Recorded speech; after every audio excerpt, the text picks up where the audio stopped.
My husband is talking.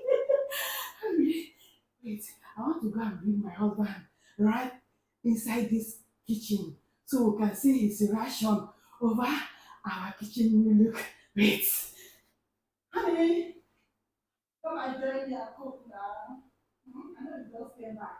Oh, yeah, it's good. I want to cook bitter leaf soup for you, Fanambara. Then why are you covering my eyes? So you can help me and pan cocoyam. Come. Oh yeah, pan cocoyam for me.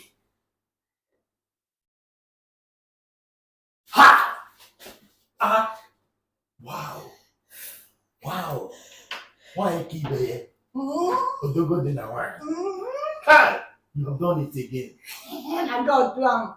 Thank you so much. So I'm not supporting my husband. Who will I?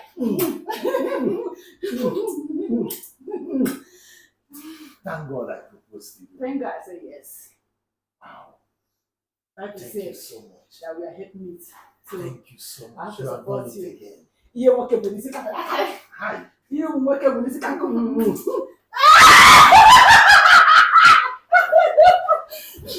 I'm happy you love it. The cabinet, you love it, Abby. So let's manage this one for now. I know say it's not too fine. But I don't know where my money to afford for now. And the gas cooker. God bless you. Bless it too. Thank you. I'm happy that you love it. You will live long to be the fruit of your labor. Amen. I promise to be supporting you till the end.